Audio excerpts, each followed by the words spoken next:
Hello, can you hear me? Yep. Welcome everyone. Thank you for joining us today. We are excited, as always, to talk about biological research in the context of social science and the survey work that we do. Just by way of introduction, my name is Jessica Faul. I am a research associate professor here at the Survey Research Center. I am an epidemiologist by training and a co-investigator of the health and retirement study. So a lot of the work I do relates to collecting biological and genetic data for the HRS. So my research focus largely is on aging and population health. I'll let Colter introduce himself, and then he's going to do the first half, and I'll come in for the second half of the presentation. Right. Thank you, Jessica. So I'm Colter Mitchell. I'm also a research associate professor. I'm a demographer by training in sociology, statistics, and a little bit in molecular biology. Like Jessica, I have a connection to the Fragile Families and Child Wellbeing Study, but I do a lot of collaborative studies with them. I focus more on the influence of early life on child development and then aging as well. And then I'm director of the Population Neurodevelopment and Genetics Program. And as you heard earlier, Jessica and I are both co-directors of the Biospecimen Lab. So that a lot of that work is actually developing best practices for integrating biological data collection in the field and population-based studies and how to integrate those two. 1 second. There we go. So the outline of our talk is that we're going to talk a little bit about the expansion of biosocial measures in survey research. We're going to talk a little bit about possible biases and some examples of those biases. And then we'll talk about some of the lessons learned from population-based research and how that relates to those biases. And then we'll have a summary. So there's a lot to cover, but also pretty simple outline. So when you think about biosocial research, it's really changed dramatically over the last 20 years. Massive increase, actually. Initially, this work focused on large systems such as blood pressure, cholesterol, glucose levels, things like that, BMI, but it's rapidly moved to the molecular level and to brain. This chart actually comes from, it links to this link down below of 90 biomarkers that were examined over the last 20 years, only in child development research. And so one of the things that's interesting is there's been a massive growth in just publications in just about every field, regardless of what you're in. But even relative to that, and that's what these are, relative to that growth, biomarkers have seen an increase, kind of across the board, actually. So you can go there and look at your favorite biomarker if you want to later on. So one question we often get is why would social and health scientists even care about biology? Why do we look at it? So one of the most common ways that we look at it and we want to think about it is as a mechanism. Most contextual effects have at least one biological mechanism to health and behavior. This is often, you hear the phrase, how does some exposure, some risk get under the skin to influence health? Right. So that's often the guiding force behind why we try to integrate a lot of these biological measures in there. Although that often is really challenging to prove that it's a causal relationship, it's often the guiding or the motivation for why people do include it. Another reason why people want to include these are just as controls to say partial out the effect of some underlying biological influence in order to better measure the social or the contextual effects. Another thing that I think a lot of us actually use these for right now are just indicators. A lot of times we have very difficult to measure or very delayed measures of health or context. So imagine that you're trying to measure the effect of early life exposure to some toxicant, but it's impossible to ask someone about it. Or maybe even impossible because the data weren't collected on exposure to that toxicant.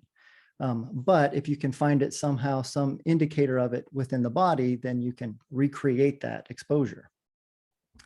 And similar with disease, long before, say you have a cardiovascular illness, potentially you can see that with a biomarker. And finally, there's a lot of interest in moderation. So there's a differential response to the environment based on some biological feature. So those are often the reasons why people want to look at this and why they're particularly interested. And Jessica, you should feel free to jump in when I say something incorrect, please. So after motivating all of this, and I want you to keep that in mind, we very much think that this is a great thing for us to be doing, but there are also potential biases, right?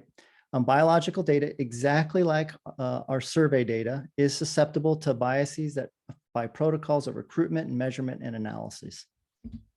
Often these biases build on each other in kind of unique ways that end up having a severely biased scientific literature, and we'll show some of that later on. And maybe most importantly, these biases can be correlated with the very covariates and the outcomes that we want to relate to our biomarkers. So how does that change our results? One of the things that we hope to show a little bit of is that population-based research actually does help tremendously discern the extent to which there is bias and which biases are occurring. And so that's the remainder of the talk. We'll examine the different types of biases and to some degree how population research addresses these, or what does it teach us. We can't cover everything, obviously, but some. So here are some of the key biases in biosocial research, and actually you'll see that a lot of these sound like a lot of other biases that we have. So one is ascertainment bias. And this is sometimes called selection bias, right? So this is just through collection methods and analytic decisions that the population that you're trying to generalize to isn't represented in the data that you have for various reasons. This is not the same as sampling bias. I won't try to get into that difference, but one is easier to adjust for and potentially random or has some component that we can address. This is different selection criteria, and you'll see this is actually kind of the biggest one that we'll talk about. A similar one is assay and measurement bias. It's often due to the development of a measure or an assay, a biological assay on biased samples.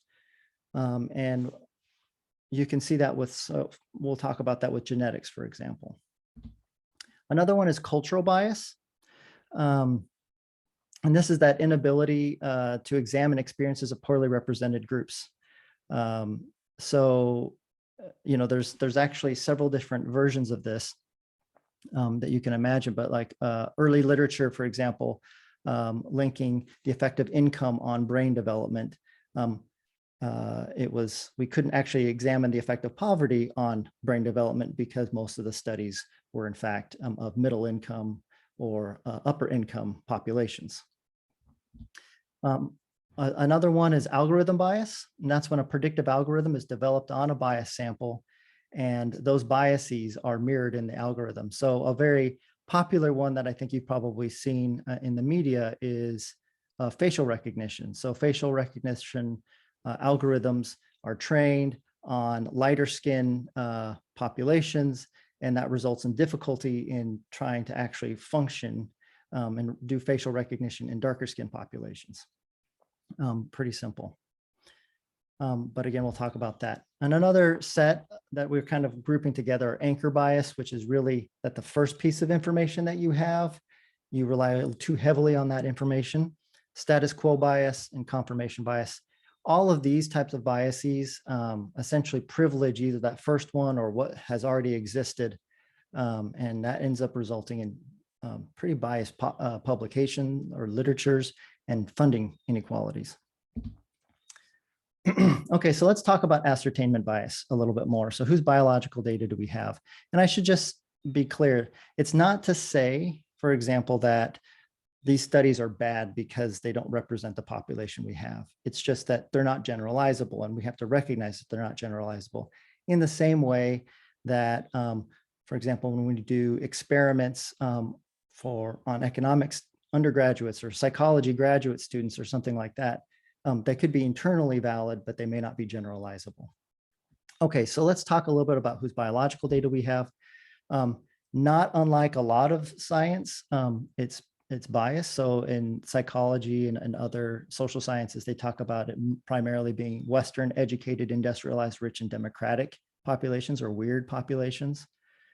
For example, psychology, 95% of the research comes from 12% of the population. And there's biomedical low representation of populations of color. We've seen this actually in neuroimaging data, which is primarily upper middle class white populations. And let me show you one on genetics. So we'll spend a little bit more time on this. So when we conduct genetic studies, we actually are doing what we call genome-wide association studies, GWAS. So these are massive studies where we're actually doing millions of regressions on hundreds of thousands of people at a time. And so that's what this is really documenting, is how many people are participating in different GWAS studies between 2006 and 2018. And this comes from Martin et al. 2019. And in the center, in the upper center, right here, you have just the sheer count of number of people who are participating. In the bottom, you have the fraction, the percentage. And then you notice the different colors. The colors represent which population it's coming from. So red is European, blue is East Asian. And on the right-hand side is the actual global population in account by those colors and a percentage. And it's pretty clear to see who's participating in genomic studies. It's actually so stark that it's a little jarring. And you can see that that percentage has not really changed that much. In fact, it's stayed pretty constant over the last, now 20 years.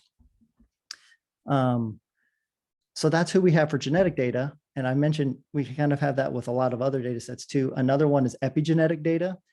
So epigenetic, we often talk about genetics. Epigenetic is a chemical tag that gets attached to the DNA. And by the way, I should say, we're going to talk about a lot of different biomarkers. Don't worry too much about knowing all of the ins and out of those. They're just examples. But these chemical tags are essentially what makes it so that the same DNA makes a fat cell look different than a brain cell, looks different than a red blood cell. Okay. And just like all the other things that we had, the number of publications has increased substantially. But when we look at those publications, not unlike with genetics, you see a pretty biased sample in terms of who's participating. The interesting thing you note here is one of the largest groups is that race or ancestry is just not even reported, which I think is pretty interesting and actually not that uncommon with a lot of biological data. When you actually look at the subset, though, you'll see that it is about 70% white, so not quite as strong as that genetics, but still pretty high percentage white in this case. And it's actually biased again towards adults and has this really unique thing of 7% are newborn. So we're just looking at race and ancestry here, but you could imagine this by several different factors. So speaking of race and ancestry, I think it's important that we actually talk about that in a little more detail now. So race and ancestry, so race and ethnicity is socially constructed and is a key measure in examining social and health inequalities. By socially constructed, for those who don't talk about that very much, what we're talking about is that rather than depending on reality itself, instead we're depending on a shared way of thinking and representing the world that groups of people kind of develop collaboratively to some degree.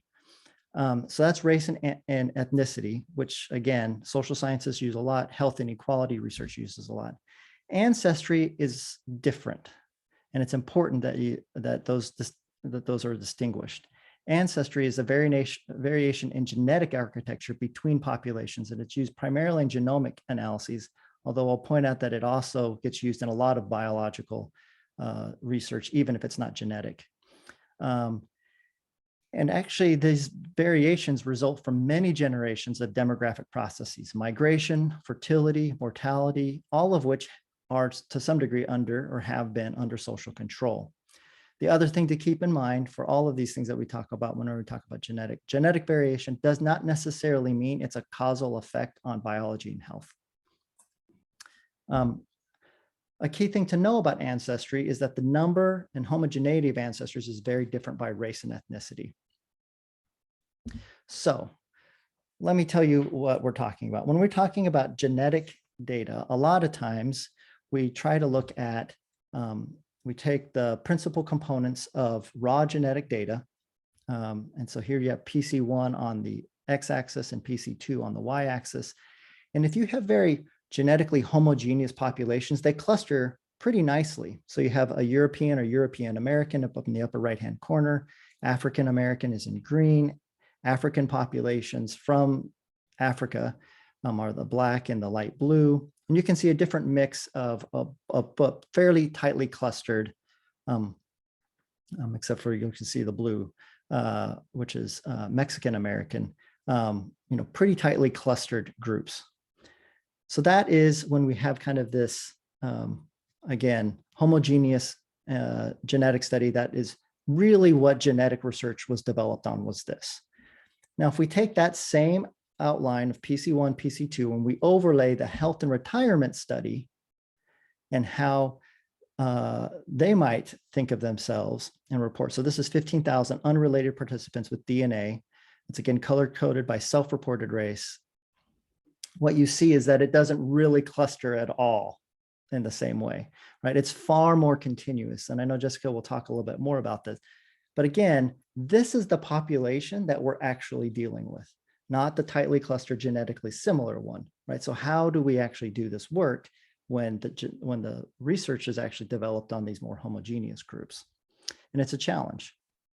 So just as to take this a little further, in the study that I work in, the Fragile Families and Child Wellbeing study, if you take those ancestries and actually say, instead of someone just saying, oh, you're a European ancestry, you're this your ancestry, actually we have different percentages of different ancestries. What's interesting is you take, in this case, we have race and ethnicity self-reported on the x-axis and the percentage of different ancestries, which are on the right. Don't worry too much about the colors, but we'll start with the white population. That is that group that has just really kind of a middle blue and a purple. That is Northern European ancestry and Southern European ancestries, those two different colors. And you can see that whites are predominantly one of those two ancestries or combination of those two ancestries. So they really are, if they're self-reporting white, they're predominantly European, either Northern or Southern European.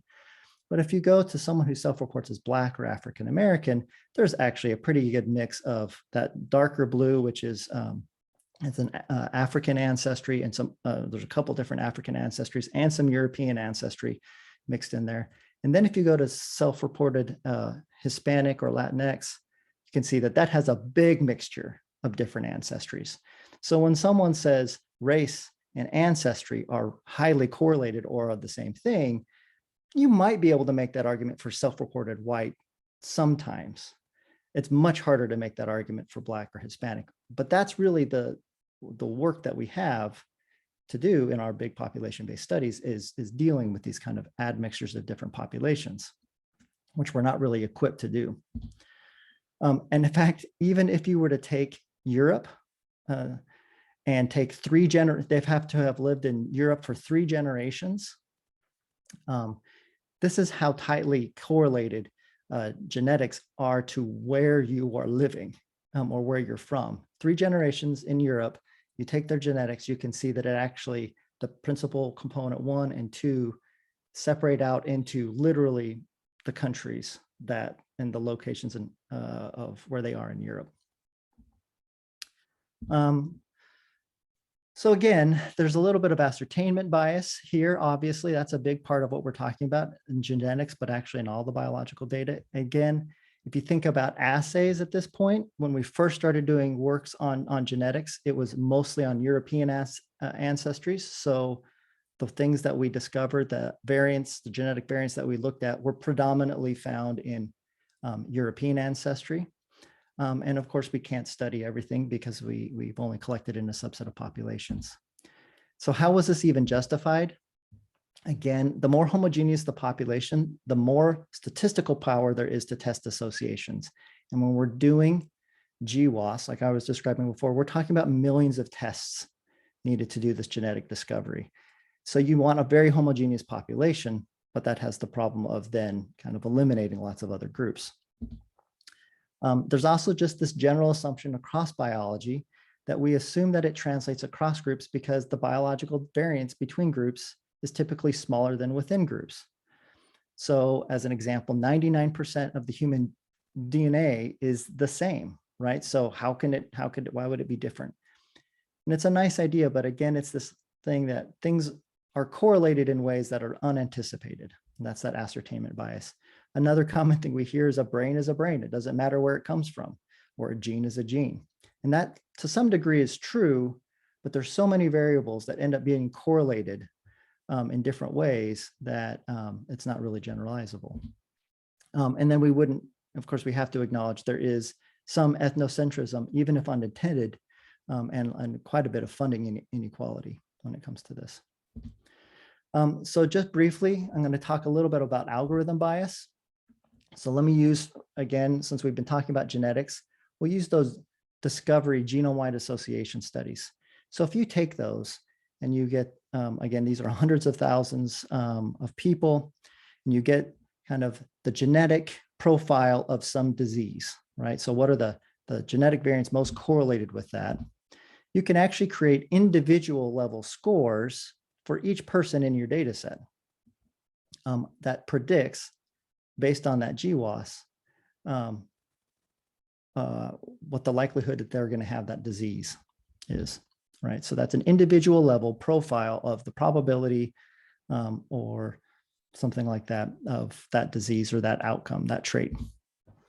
The problem is based on what you just learned, these are predominantly done in European ancestries, right? And what we find is that polygenic scores are not portable by Ancestry. So if you take one that's been created in a European ancestry and you apply it to in this case, this is height. This is a nice example of height, where in the United States, we know that there's really not a lot of difference between height for these groups, certainly not this much difference in height. It would suggest that European ancestries are, at least in the Fragile Families and Child Wellbeing study, are 3 to 5 inches taller than the African ancestry populations, and that's just not the case.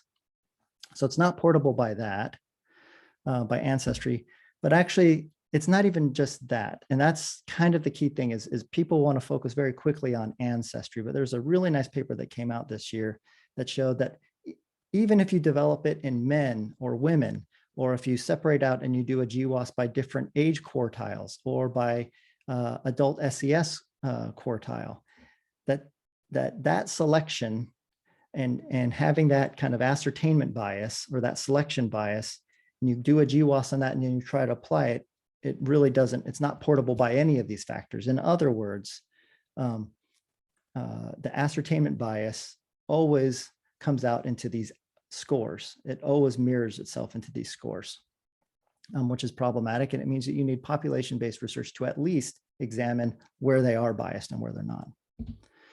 And you might think that this is not that big of a deal, but I just have to say that, like, this is what personalized and precision medicine is really getting at, right? It's taking genetic data or biological data and saying, we're going to create an algorithm that's going to tell us specifically, tell you what you should do next. But if that algorithm was developed on biased data, then it may not be helpful for certain populations, and in fact could lead to greater health inequalities, which is something that the prior paper over here actually really does a nice job describing, Alicia Martin paper. Just to say, the other thing that we can show is that, again, if we go back to that epigenetic example, which is that chemical tag attached to DNA, one of the things that's interesting is genetic data, again, shows very different things by self-reported race in this case, but epigenetic data does seem portable.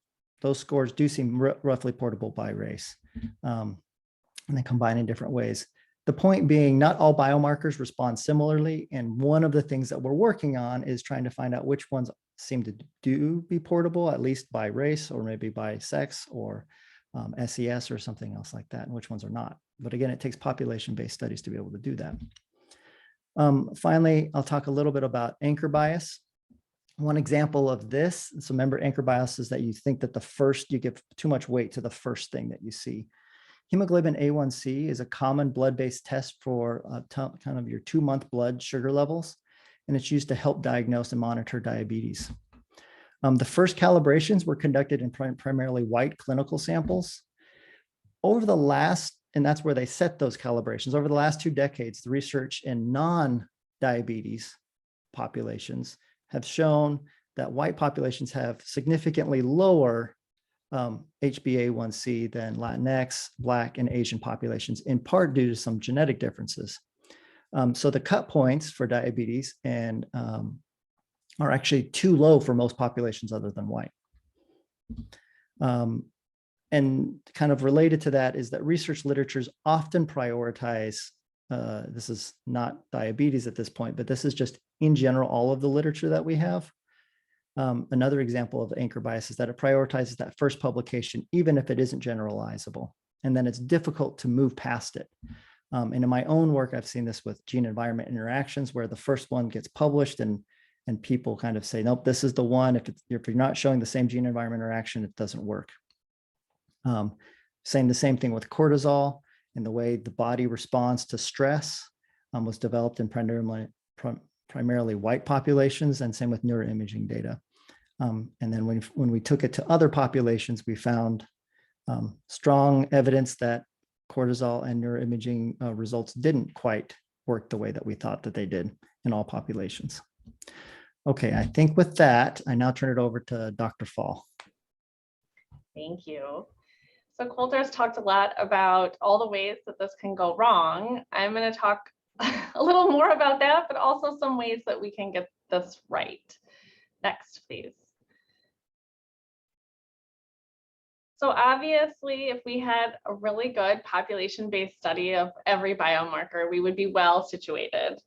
But unfortunately, aside from increased cost and more difficult logistics, something that is very well known to survey methodologists, oh wait, I'm going to back up.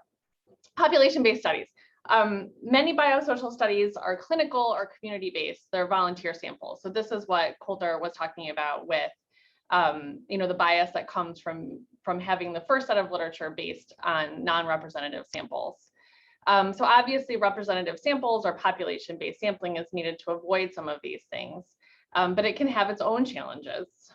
Now, next slide.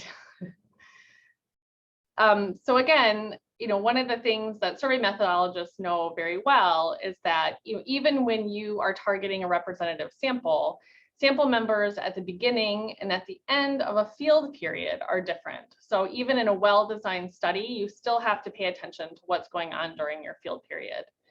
An example here is with tumor necrosis factor receptor 1. This is something we've measured in the health and retirement study. It's a receptor that binds TNF alpha, which is a cytokine. So again, the specifics aren't important except for to know that this is a measure that is related to infection, immune response, and inflammation. So usually higher levels of this biomarker are associated with disease and mortality. Next. So here you can see age is on the x-axis and TNFR1 is on the y. So here you can see that we have age-related changes in immune function. So as we increase in age, TNFR1 usually increases as well. Next. And we also see differences by racial group. Here, non-Hispanic whites are in the red, and they tend to have higher measures of this than other groups that we have measured. So non-Hispanic Blacks, Hispanics, and others. So we're interested in this, again, because it has close associations with age, but also because we can see some of these race and ethnic group differences. Next. So this is what TNFR1 looks like over the study period. So this is by date of interview. So you can see that the people that we interview at the beginning of our field period look very different than the people at the end. And in fact, as we go across our months of interviewing, TNFR1 goes down quite significantly on average. Next. So the characteristics of our sample are different by month. The beginning often looks a lot more like a clinical-based or volunteer-based samples. In the later months, we have more underrepresented groups, so larger proportions of non-Hispanic Blacks and Hispanics. Our sample tends to get younger. And we have a slightly different distribution by education. So more people with no high school degree or some college, but not a college degree. Next. So this shows the difference in the distribution of TNFR1, the density of the first 4 months of our interview period versus the last 8 months. So you can see that if we had stopped doing data collection at 4 months, we would have a very different population distribution than when we go the full 12 months and really try to enroll everyone we intend to in our study. So this kind of shows you in population-based research sort of how a volunteer or a clinical-based sample goes wrong, because the people who are going to sort of step up are the easier ones to, the ones are more likely to participate in a study are going to look very different. Not just in the ways that we can easily measure in a survey, but also in ways that are a little more complicated to get at biologically. Next. So obviously consent to participate in biological data collection is the key to everything we've talked about today. So high consent and participation is really what is needed to achieve representative samples. And it's one reason why studies like the health and retirement study go to participants' homes. We're trying to make it easy. We're trying for them to participate, even though that comes at a significant cost in terms of time and resources on our behalf. But again, if a population-based sample is what we're trying to achieve, sometimes that's the length you need to go to. And unfortunately, there's relatively limited research on the barriers and motivators for surveys with biological measures. So, what makes someone more likely to consent or participate in a study? Is that associated with their health status or other factors? And can we see how those things are associated with non-response in surveys? Next. One paper that has been done on this actually was done by one of our U of M survey methodology students, Joe Sakshung, along with Mick Cooper and Mary Beth Ofstedal. They used data from the health and retirement study to look at things that were associated with a propensity to consent in our physical measure data collection. So that's things like height, weight, blood pressure, lung function, that kind of thing. And what they found was that the propensity to consent was significantly greater among Hispanic respondents if they were matched with a bilingual Hispanic interviewer. We've seen the same kind of thing with survey response. Consent to physical measures was lower among younger respondents, respondents with functional limitations, and people who participated less in physical activity. And the propensity to consent here was also related to some of our survey resistance indicators. So if it took us more calls to get them to participate in the survey as a whole, they were going to be less likely to participate in the physical measures. And again, interviewer observations of resistant behavior, so reluctance to participate, also negatively associated with consent. Next. So a little bit about HRS. We collect most of our physical measure and biological data during an in-person interview. We have separate consents for all of these things. So the physical measures separate from dried blood spot collection, separate from salivary DNA. We do these as separate consents to allow people to opt in and out as they feel comfortable. So this maximizes participation. The consents are not contingent on each other. So, someone really might not like needles, then they don't need to participate in that, but we don't want them to be excluded from participating in something like salivary DNA collection, which they might be perfectly fine with. We don't usually consent people who are proxies, being interviewed by proxy or living in a nursing home. And we don't actually offer tokens of appreciation dependent on consent for most of what we do. So people are getting paid more in advance to participate in an in-home collection where we're going to ask about these things, but it's not dependent on consent to these particular items. Next. So what I want you to see here, we're going to look at our salivary DNA completion rate. So this is consent and completion combined together.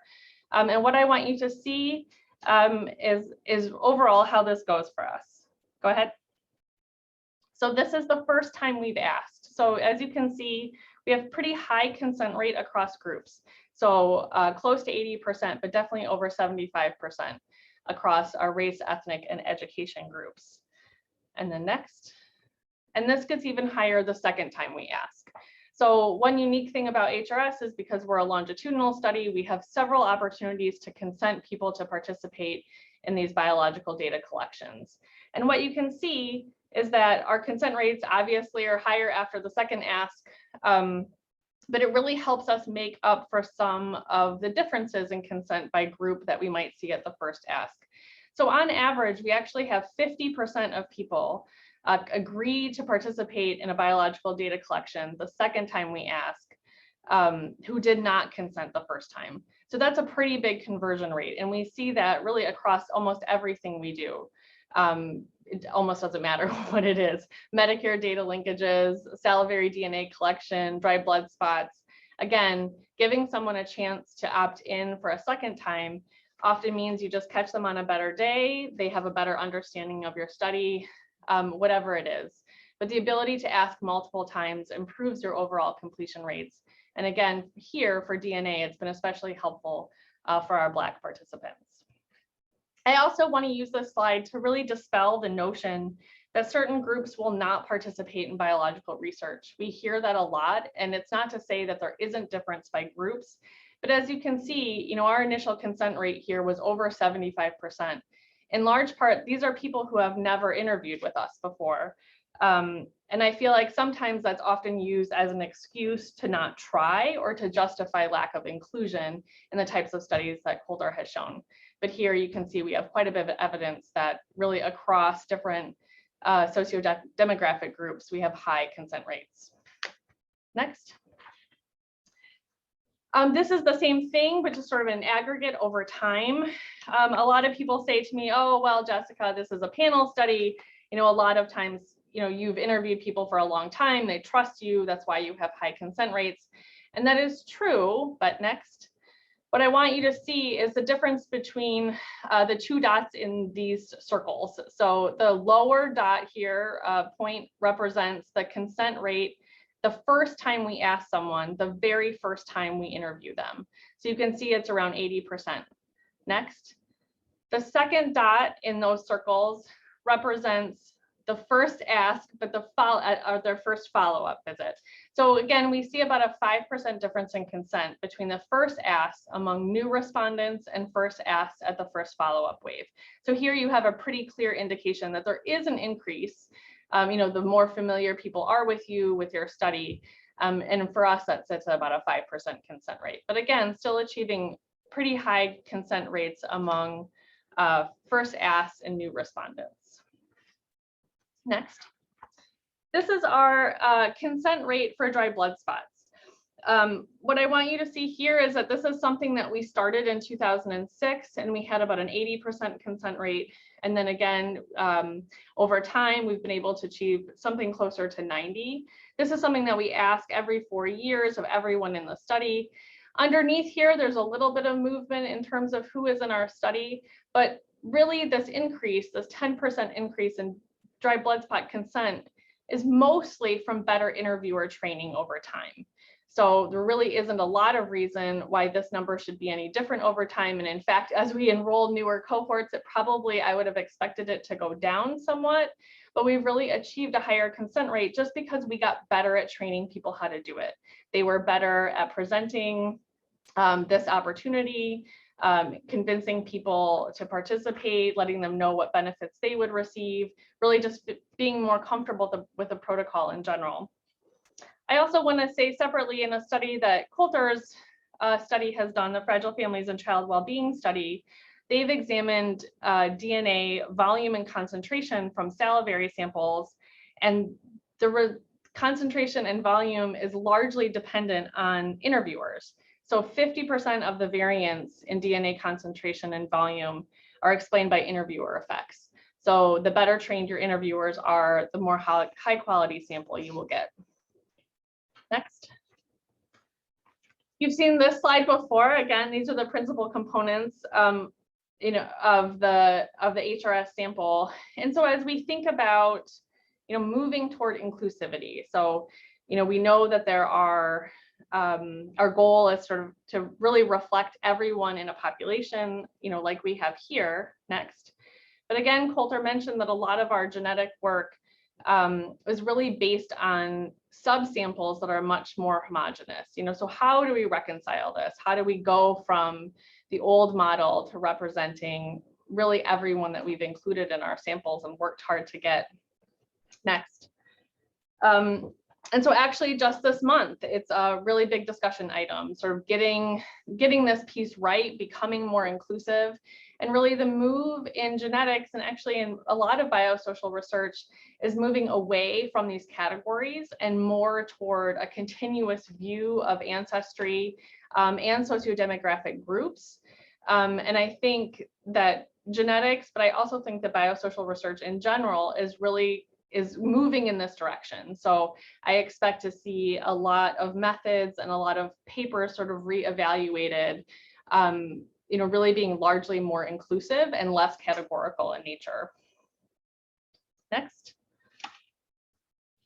So what we want you to take away from this really is that collecting biological data is not magical and it's not a silver bullet. I think a lot of times people think that, well, because it's biology, it must be true, when in fact, I think Colter especially has shown you some examples that there's a lot of ways that this can go off the rails. It suffers from a lot of the same things and biases that we know from our survey data research. It all applies here too. The measurement might be wrong, our sample might be wrong, and the social, behavioral, and environmental world matters a lot. And many biological indicators can't be interpreted without understanding this context. So, yes, to some extent, a brain is a brain, a gene is a gene, biology is biology, but those things are influenced by the world around us. Go ahead. So population representative samples are really critical in situating biosocial research. Like Colter showed, this representative samples often reveal what biases exist in the data. And inclusive research in the fullest sense matters. It matters for social justice reasons, obviously, but really the data and our understanding will be better for everyone if we're inclusive, because it's really going to help us elucidate the environmental biological relationship in a clear and more nuanced way. So studies such as those conducted by ISR that really focus on being representative are uniquely positioned to make significant contributions in biosocial research, again, because of their integrative and population-based approach to science.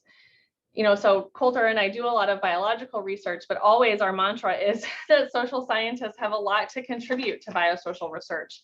Often the things that we think about are not necessarily the things that biologists think about, and really taking the clinical-based work to the real world is important.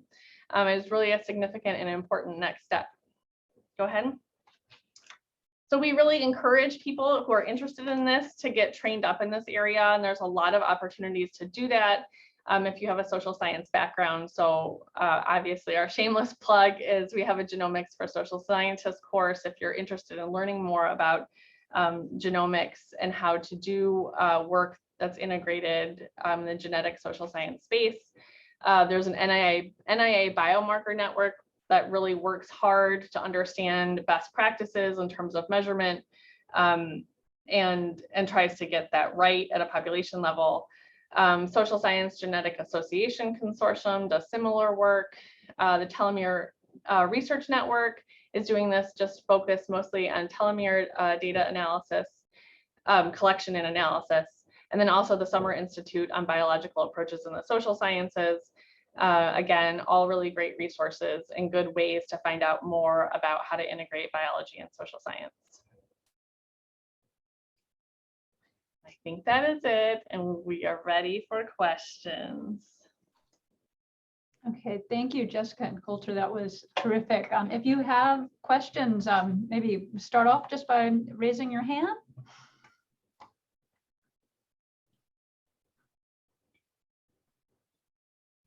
Okay, Hoyt.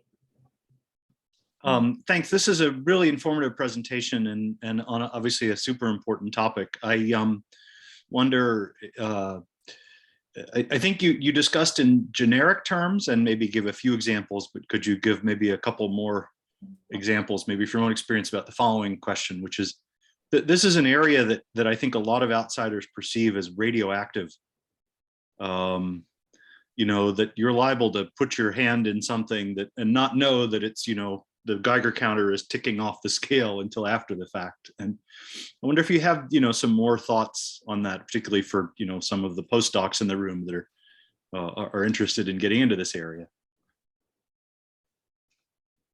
Yeah. You know, I guess I guess I would say in particular, I think you're talking about genetics. And, you know, it is true. It is a controversial, it can be a controversial place to sit, especially if you're the person bringing in the social science. But I think, I'm not going to speak for Colter, but I'm going to guess. I'm going to guess that he and I are both of the opinion that, and I will say actually that it has been an area of contention. You know, that some funders have actually backed away from it because they're worried about, you know, coming up with findings that support white supremacists and, you know, this kind of thing, you know, but again, this is why the social scientists matter, because, you know, it's not just about ancestry, it's about other things, and it's about the other things that we research that have to do with, you know, when we're talking about ancestry related things, it has to do with historical context and systematic racism and, you know, access to resources, and all of these things are playing into this. It's a very big social component to it that often gets measured on the biological side. But I think Colter and I are both of the opinion that staying away from it does us no service. That really digging into it deep and being very conscious about what you're doing and very upfront is really the only way to move through it and get to the better place.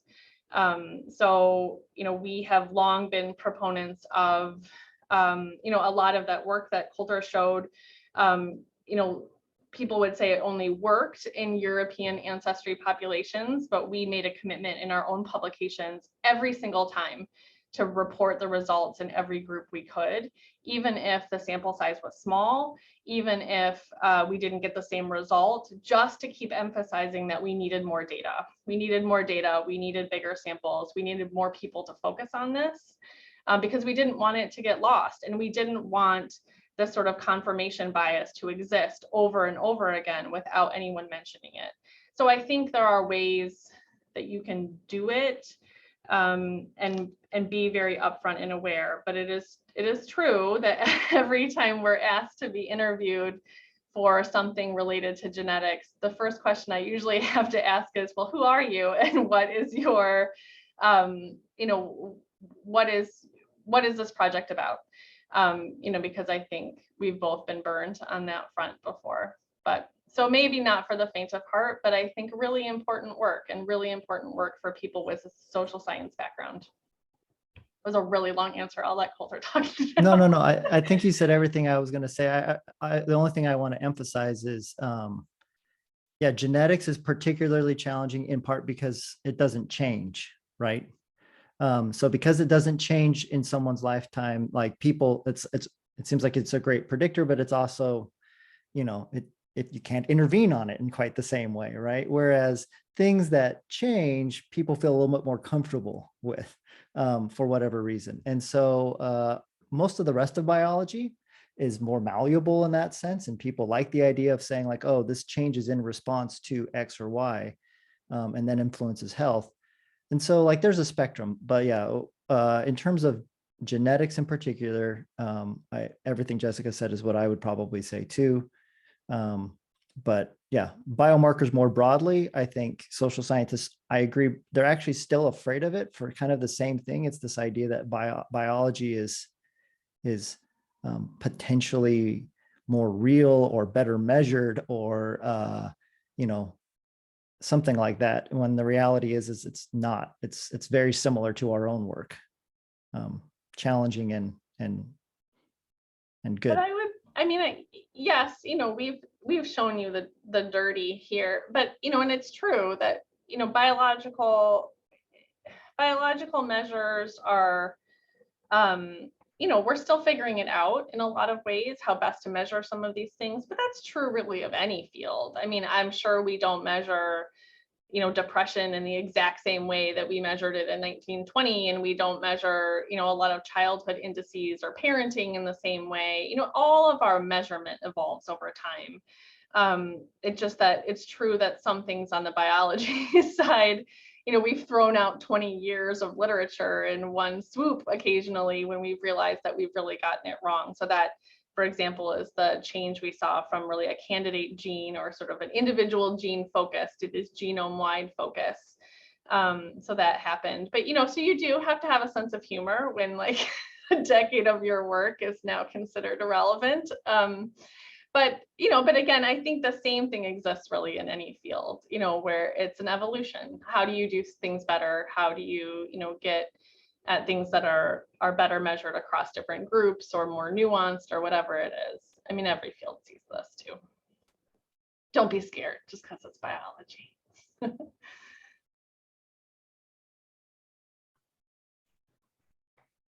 George? Hi, Jessica and Colter. Really great presentation. Thanks very much for this. I'm just wondering about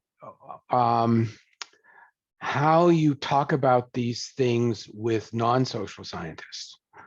So I had a recent experience reviewing some articles where they were done by historians working with computer scientists. And when I said to one of them, what do you know about the biases in this? They said, well, we've got 1 million cases. We don't have to worry about bias. So I'm wondering, I think that social scientists do have a more refined understanding of bias than other disciplines. And I'm just wondering if you've found some ways to talk about it with people in other disciplines that might help other people. I'll start, Jessica, but you probably have a better, I mean, the reality is part of it is, you're right. It is sometimes a challenge. And I have literally had that exact same response of, it doesn't matter. I have 1 million people. And you're like, yeah, but that doesn't mean it's not biased. And part of it is really just showing them, like it's, the Martin paper is a great example of this, or the epigenetics one is just literally saying like, here's your, well, so here's the question I use.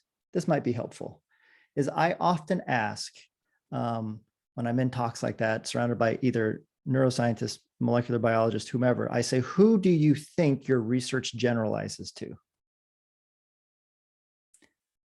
And more often than not, the response is everyone, and then you press them on that. Like, are you sure that you really think it's not different by age? I mean, you don't even have to get to race, which is often a more sensitive topic. But if you go by age, are you sure it's the same for men and women? What about for, something else, some other variable? And normally they'll start to back off of, well, it's not really that. So actually the language of like a target population versus your sample or your sampling frame, even though I might not use the word sampling frame, is a good place to start, because then it helps people to say like, who is your real target population? And that's one way. And then the other thing, to be honest, is just repetition. It's just constantly saying, this is not representative, and here's how it's not representative.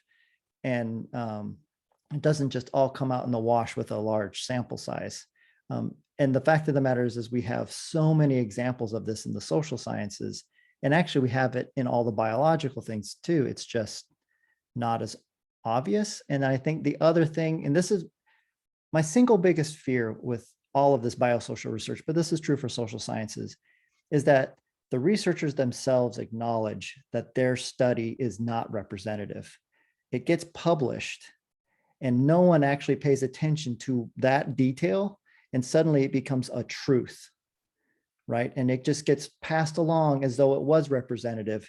And that is actually the most common thing that is really troublesome to me. And that's very true in biosocial research, where it's like, well, this correlation is true, and it's true for everyone. And it's that context of like, well, this is the first time it was reported, and it was reported in a very biased sample in these ways. that part's not carried on. And so part of it is just constantly reminding people, this is a GWAS of this. This is and yeah, but I think focusing on that target population has at least helped me, like, who do you think this really generalizes to, and helping people back off of that claim, at least in their own work, has been somewhat fruitful. Yeah, we often talk about creating, like the genomics for social scientists. We talk about creating a social scientist for a biologist course for the select few who'd be interested. And I think it just, I mean, to be honest, it just takes like beating the drum constantly, and it takes time. I feel like the medical sciences have started to turn this way a little more. So for example, there's a lot of dementia-related biomarkers that have been developed in clinical samples, but they recognize that they have to push that out to population representative samples before they can start saying that this is a good indicator. And that's sort of built in already now, so that's good. I mean, I would also put some pressure on funders here because it goes where the money goes. So, you know, precision medicine got a lot of money put into it. And so we want to, you know, people really wanted to move in that space, maybe without as much thought as should have gone there about what we were lacking. I mean, Colter's heard, you all have probably heard me say this a lot, but I mean, I think all of the money in precision medicine should have gone, for example, to genotyping non-white samples, because that is what we didn't have. And that is what we desperately needed. And that's not what happened. Because again, the money got divvied up in a different way. And, you know, I think if funders were to say, even in biology, if they were to say, you know, find your biases, write me a proposal to find your biases, people would do it. They'd pay attention. And so, you know, I think a little bit of it is just going to take time. And there probably are some biologists who never will get on our wagon, but that's okay.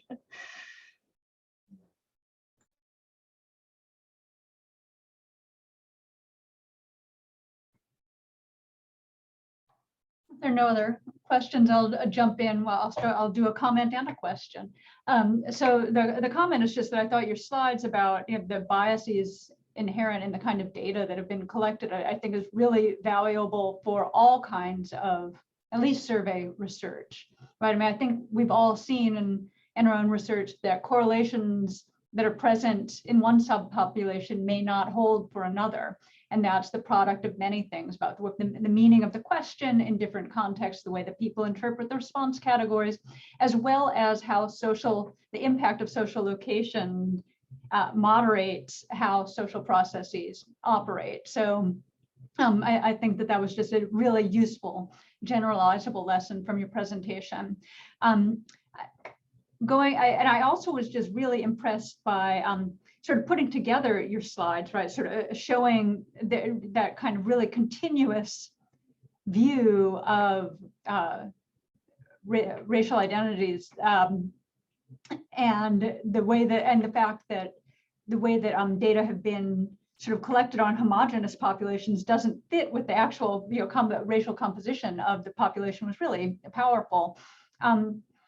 But you made a compelling case for, you know, long periods of data collection and going in home where you have high response rates and so on. As we all know, that's incredibly expensive as well as obviously valuable. And so I'm just interested to hear from you. What are the other opportunities for that kind of data collection? Is there any kind of surveillance data collection that can be done in a population representative way that doesn't rely on volunteer clinical samples or these kinds of really intensive in-home population representative samples that are so costly to access?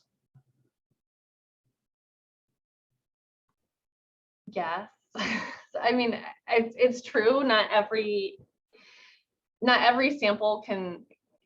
I think what we're trying to underscore is the importance of samples like this, not exclusively, but at some level, because, you know, we really have to invest in at least some, or we are really missing the boat. But I think there is a lot of value in other samples that are take the time to focus on a specific population, a neighborhood, a city, but really dig deep in ways that maybe a nationally representative sample can't. Because those are very informative too. Maybe there are, I'm thinking here largely of studies related to social connectedness or neighborhoods or, some population or pollution, something that maybe is really important to get right in a really micro scale nuanced way. And so a smaller study, more focused, even among volunteers, is going to be very informative there. They're all contributing their piece.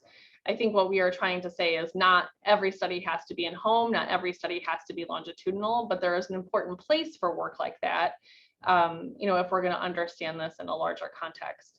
I honestly think that there needs to be more studies of, understanding why people do or do not participate in not just biological data collection, but surveys in general. We're all sort of out there facing a much more difficult data collection atmosphere in general.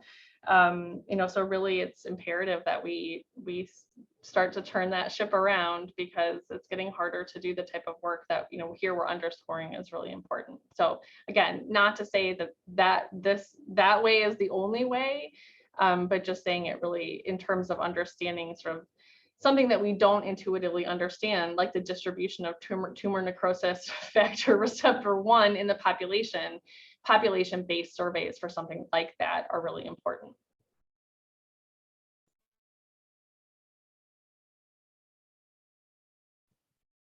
Lauren?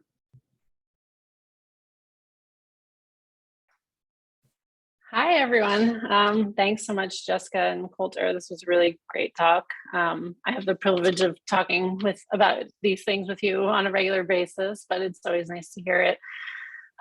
So I was really interested in your discussion about diversity and inclusion in our research subjects, but I wonder if you could actually talk a little bit more about diversity and inclusion among our researchers, right? And among the people who are doing this type of work. And I know that you're both really involved in the summer training institutes. And so have you learned lessons from that about how we can support, recruit and include a more diverse sort of researcher population in this area of work? Yes, thank you, Lauren. It was like you planted that question. We didn't talk, we didn't have time to talk about it here, but really these things are highly correlated with each other. I think when people don't see themselves in certain types of work, it's not really as interesting to them. So I think some of this is by being more inclusive in our work, I think it becomes more attractive to a larger range of researchers. And as you have mentioned, it is something that Colter and I feel very strongly about. And the number one lesson that we've learned is if you want a different result, you're going to have to do something differently. And so, for our genomics and social science training course, we worked really hard to advertise and reach out to students and junior research groups that were different than the ones we always had. So, not just the people that we knew, but we worked really closely with different offices on campus that, were connected to,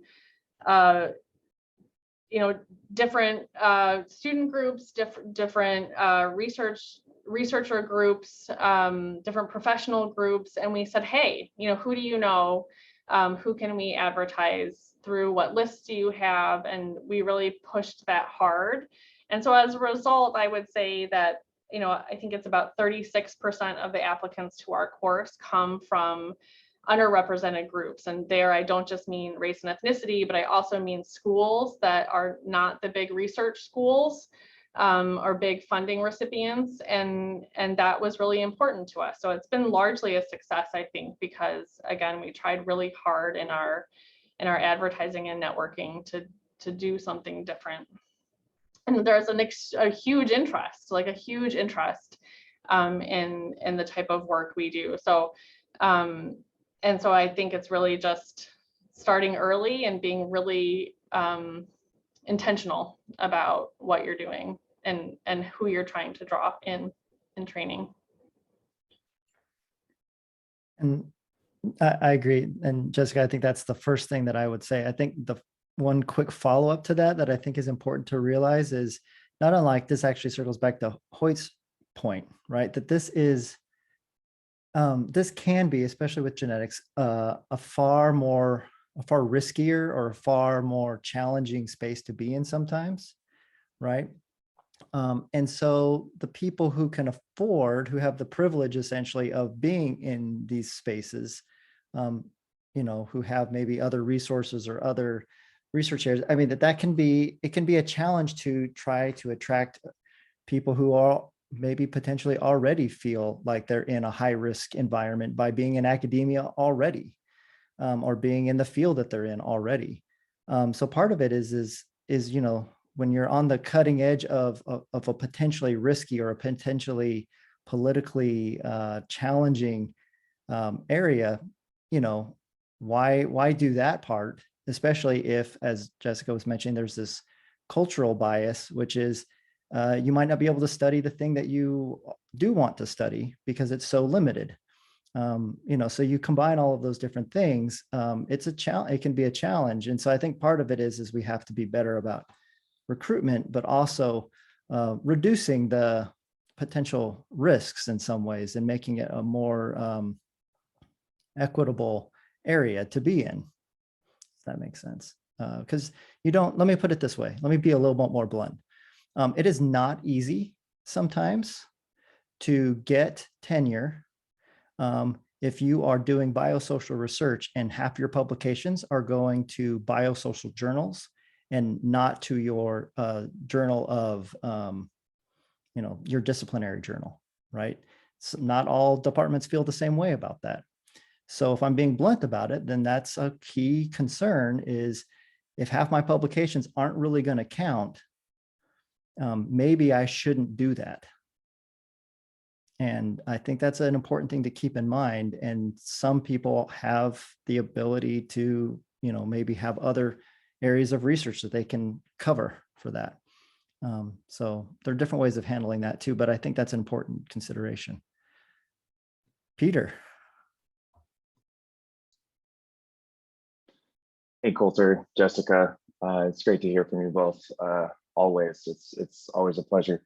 I wanted to ask a question with regard to how the study of biomarkers can kind of be situated alongside more traditional indicators of health that are used in population studies nowadays, in terms of, you know, what kind of biases they, you know, aren't as susceptible to, and thus can kind of complement, you know, more like self-reported health or, you know, reported diagnosis of certain things, and how it can kind of complement the research that is maybe a little bit more accessible because it's just easier to collect, and how it can kind of inform above and beyond those things.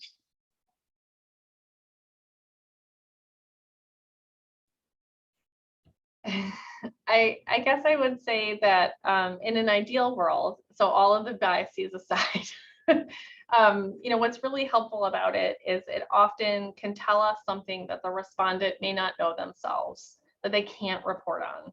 So for example, DNA methylation has pretty clear markers of maternal smoking, that you were exposed to smoking in utero or possibly at young age.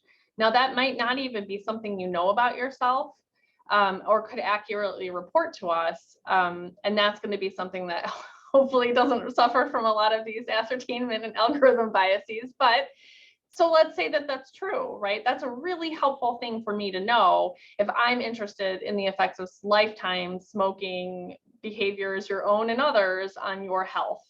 So really these things can complement each other in really nice ways. You know, that's sort of aside from the really obvious things like, can you tell me you have high blood pressure? Maybe, maybe not. But if you are not getting it measured often, maybe you can't. So, you know, that's a more obvious one. The DNA methylation is a much more subtle one. You know, but think about exposure to pollutants. You may have no idea. And that's something we can pretty easily get out of biological data. So, you know, for me, I think, you know, Colter talked about mechanisms being kind of the holy grail of biology. And I think that that is really true. I mean, that's what people really want. But even before we get to that level at all, and understand sort of mechanistically what's going on, I actually think that biomarkers are extremely helpful in telling us about exposures that people can't report themselves, and that we're never, ever in a million years going to get out of a survey question. So to me, that's where I really see a lot of value kind of co-evolving with our ability to do surveys. I just want to add one quick thing. So yeah, I agree, Jessica's, what she said is exactly what I would have said. The one addition is there are still, I think it is an important consideration sometimes, like when I ask for age, it's a pretty easy thing, pretty accurate, pretty predictive of most diseases, right? It's hard to get many biomarkers to be that much better than age. By the way, it's hard to get almost anything to be better than age and education, right? And those are pretty easy things to collect. So sometimes there is that like cost benefit analysis that is a challenge to do. And so, you know, when I hear people say like telomere length or something else, is like, well, age is a better predictor. I'm like, well, yes, like, of course it is. And so I think sometimes there is that consideration that some things are just always going to be easier to ask, and we should do those. And, you know, at some point we have to decide whether or not a biomarker is worth the cost, participant cost, actual financial cost, all of those different things for what it gives us. That takes a long time, unfortunately. And people who are really dedicated to having that biomarker work are going to always want to see it be there. And, you know, but that's the low-hanging fruit. Age and education are the low-hanging fruit. We're moving up to the higher rungs here, higher limbs rather.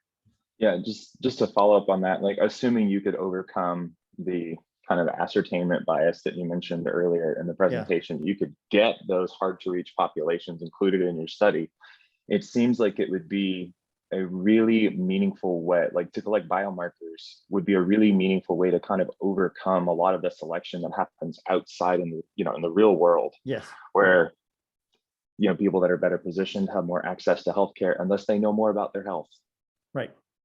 Right. No, that's a great point. I agree. Yeah. That's a great point. Thank you both. Okay, well, I think we'll wrap up there. We're a little bit past our time, but I thank Jessica and Colter for a really outstanding and informative presentation. I thank all of you for attending this series. This was a great way to wrap up the year. So thanks both to both of you for your willingness to do this. Our pleasure. Always fun to talk to you guys. Yep, that's great. For a minute, when people were doing the clappy hands, I thought they were raised hands. And I was like, oh no, there's so many questions. Oh, Zoom. Yep. Thanks, All right, everyone. Thanks again to you both. Thank Bye. you. Thank you.